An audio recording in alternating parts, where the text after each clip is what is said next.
নমস্কার বন্ধুরা, আশা করি আপনারা সবাই ভালো আছেন। আজকে আবার একটা নতুন মোটিভেশনাল ভিডিও নিয়ে চলে এসেছি। আজকের গল্পের শিরোনাম একটা ছোট ছেলের বড় স্বপ্ন।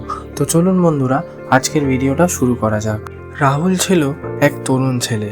ছোটবেলা থেকেই সে চেয়েছিল বড় হয়ে অনেক টাকা রোজগার করবে, সে নিজের মতো করে জীবনটা সে বাঁচবে। তার বাবা মধুসূদন ছিলেন একজন সাধারণ স্কুল শিক্ষক। পরিবারে তার অভাবও ছিল, কিন্তু ভালোবাসার কোনো কমি ছিল না। রাহুল পড়াশোনায় খুব ভালো ছিল। বাবার স্বপ্ন ছিল ছেলেকে বড় মানুষ করবে। নিজের সব চাহিদা দূরে রেখে তিনি ছেলের জন্য সব কিছু করতেন। রাহুল একদিন উচ্চশিক্ষার জন্য বিদেশে পাড়ি দেয়। সফলতা পেতে তার একদমই দেরি হয়নি। ভালো চাকরি, গাড়ি, ফ্ল্যাট সব পেয়েছে সে, কিন্তু বাবার সঙ্গে কোনো রকমের যোগাযোগ ছিল না এবং তা পুরোপুরি কমে গিয়েছিল। বাবার ফোনও সে ধরতো না, চিঠির উত্তরও সে দিত না। বছরের পর বছর পেরিয়ে যায়। একদিন খবর আসে মধুসূদন আর নেই। রাহুল ফিরে আসে বাবার পুরনো ঘরে। ঘরে ঢুকে সে দেখতে পায় একটা পুরনো চিঠি ও একটা কাঠের বক্স।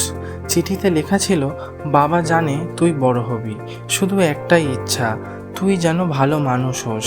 এই বক্সে একটি ঘড়ি আছে, যেটা আমার বাবার, তারপর আমার, আর আজ থেকে এটা তোর। সময়ের মূল্য বুঝিস রাহুল, টাকা সব নয়, সময় ও ভালোবাসাই আসল সম্পদ। রাহুল বক্স খুলে দেখে একটা পুরনো ঘড়ি। চোখে জল চলে আসে। অনেক দেরি হয়ে গেছে। বাবার শেষ কথাগুলো যেন তার হৃদয় ভেদ করে যায়। সেদিন থেকেই রাহুল ঠিক করে সে শুধু সফল নয়, একজন ভালো মানুষও তৈরি হবে। বাবার স্বপ্নকে সে হৃদয়ে গেঁথে রাখে।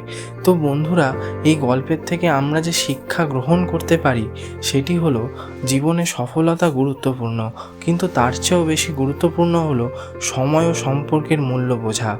টাকা দিয়ে সব কিছু কেনা যায় না। ভালোবাসা, সময় ও পারিবারিক বন্ধনই জীবনের আসল সম্পদ।